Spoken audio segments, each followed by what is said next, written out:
और सोनिया गांधी की जगह कांग्रेस का अगला अध्यक्ष कौन होगा? नए अध्यक्ष के चुनाव की प्रक्रिया आज से शुरू हो रही है, लेकिन पार्टी के भीतर दुविधा की स्थिति बनी हुई है।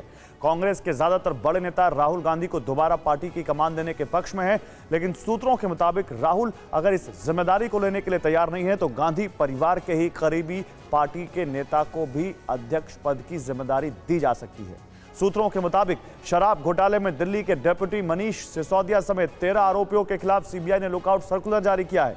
लुकआउट सर्कुलर जारी होने के बाद अब बिना इजाजत मनीष सिसोदिया के साथ सभी 13 आरोपी बिना इजाजत देश छोड़कर बाहर नहीं जा सकते। सीएम केजरीवाल इसको लेकर लगातार बीजेपी पर, मोदी सरकार पर हमलावर हैं। तो आइए इन सभी बड़ी खबरों को देखने के लिए देखते हैं भारतवर्ष टॉप 9। कांग्रेस के अगले अध्यक्ष के चुनाव की प्रक्रिया आज से शुरू हो रही है, लेकिन पार्टी के भीतर अब भी नए अध्यक्ष को लेकर दुविधा बनी हुई है। अगर राहुल गांधी फिर से पार्टी की कमान संभालने के लिए तैयार नहीं होते हैं तो फिर विकल्प क्या होगा? पार्टी सूत्रों का कहना है कि कांग्रेस के भीतर इन विकल्पों को लेकर मंथन चल रहा है कि अगर राहुल गांधी तैयार नहीं होते हैं तो गांधी परिवार के ही किसी विश्वास पात्र नेता को कमान सौंपी जाए या फिर सोनिया गांधी ही अगले लोकसभा चुनाव तक अध्यक्ष पद की जिम्मेदारी संभालती रहे। दिल्ली में शराब घोटाले के आरोप को लेकर डिप्टी सीएम मनीष सिसोदिया पर सीबीआई का शिकंजा कसता जा रहा है। मनीष सिसोदिया से शनिवार को लंबी पूछताछ और उन पर छापेमारी के बाद सीबीआई ने इस मामले में सिसोदिया से उनके करीबियों से भी पूछताछ की, जिन पर इस घोटाले में शामिल होने का आरोप है। इस मामले को लेकर केंद्रीय मंत्री अनुराग ठाकुर ने केजरीवाल सरकार पर बड़ा हमला बोला है। अनुराग ठाकुर ने कहा है कि ये रेवड़ी और बेवड़ी की सरकार है, घोटाले के मुख्य साजिशकर्ता केजरीवाल हैं। अनुराग ठाकुर ने पूछा कि अगर शराब नीति ठीक थी तो केजरीवाल सरकार ने उसे वापस क्यों लिया? शराब घोटाले को लेकर सीबीआई की छापेमारी पर दिल्ली के डिप्टी सीएम मनीष सिसोदिया ने मोदी सरकार पर पलटवार किया है। सिसोदिया ने खुद को शहीद भगत सिंह की संतान बताते हुए कहा कि वो न डरने वाले हैं न झुकने वाले हैं। उन्होंने कहा कि केजरीवाल की लोकप्रियता से डरी बीजेपी उन्हें रोकने की कोशिश कर रही है। उसके लोगों को और उसको सीबीआई और ईडी का डर दिखा के सिसोदिया ने कहा कि 2024 में पीएम मोदी को टक्कर सिर्फ केजरीवाल दे सकते हैं। सिसोदिया ने कहा कि उन्हें पता है कि सीबीआई 2-4 दिनों में उन्हें गिरफ्तार कर सकती है, लेकिन वो कहना चाहेंगे कि दिल्ली की आबकारी नीति देश की सबसे अच्छी पॉलिसी है, इसमें कोई घोटाला नहीं हुआ है। Make in India. केंद्रीय गृह मंत्री अमित शाह आज तेलंगाना के दौरे पर रहेंगे। अमित शाह नालगोंड जिले के मुनगोड सीट पर होने वाले उपचुनाव को लेकर एक जनसभा को संबोधित करेंगे। मुनगोड की सीट कांग्रेस के राजगोपाल रेड्डी के इस्तीफे के बाद उपचुनाव होने वाले हैं। आज अमित शाह की मौजूदगी में राजगोपाल रेड्डी अपने समर्थकों के साथ बीजेपी में शामिल हो सकते हैं। इससे पहले कल मुख्यमंत्री के चंद्रशेखर राव ने मुनगोड में जनसभा को संबोधित करते हुए केंद्र पर निशाना साधा। केसीआर ने कहा कि तेलंगाना के गठन के 8 साल बाद भी कृष्णा नदी के पानी में राज्य के हिस्से पर फैसला नहीं किया गया।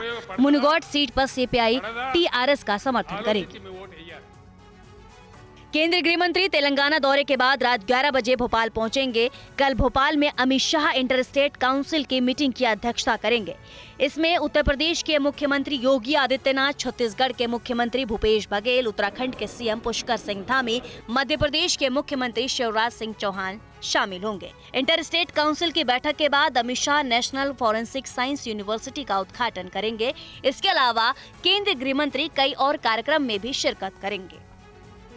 आंध्र प्रदेश के विजयवाड़ा में आचार्य नागार्जुन विश्वविद्यालय के दीक्षांत समारोह में लोकतंत्र को लेकर देश की सबसे बड़ी अदालत सुप्रीम कोर्ट के मुख्य न्यायाधीश एनवी रमन्ना ने बड़ा बयान दिया है। सीजेआई एनवी रमन्ना ने कहा कि देशवासियों से जीवंत और आदर्श लोकतंत्र बनाने की अपील करता हूं, जहां पहचान और विचारों के अंतर का सम्मान किया जाए।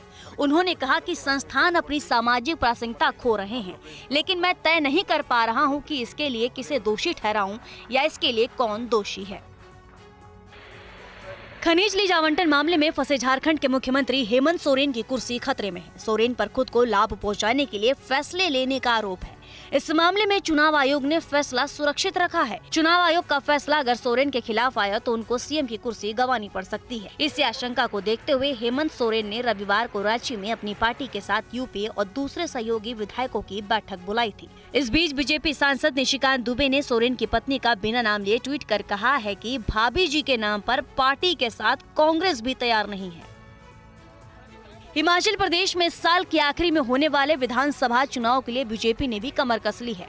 बीजेपी के राष्ट्रीय अध्यक्ष जेपी नड्डा हिमाचल प्रदेश के 2 दिनों के दौरे पर हैं। आज दौरे के दूसरे दिन नड्डा हिमाचल विश्वविद्यालय के पूर्व छात्र सम्मेलन में शामिल होंगे। इस दौरान मुख्यमंत्री जयराम सिंह ठाकुर भी उनके साथ रहेंगे। दौरे के पहले हिमाचल प्रदेश के गठन के 75 साल पूरे होने के मौके पर पांवटा साहिब और नाहन में जनसभा को संबोधित करते हुए उन्होंने कहा कि सिरमौर के हाटी समुदाय को जनजातीय दर्जा देने पर केंद्र सरकार विचार कर रही है।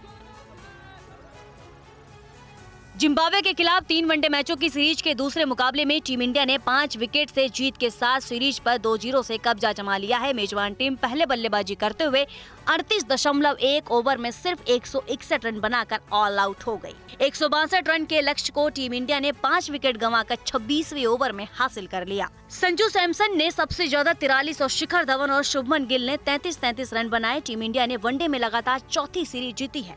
इससे पहले उन्होंने 2 बार वेस्टइंडीज और 1 बार इंग्लैंड को इसी साल हराया है। तीसरा और आखिरी वनडे कल खेला जाएगा।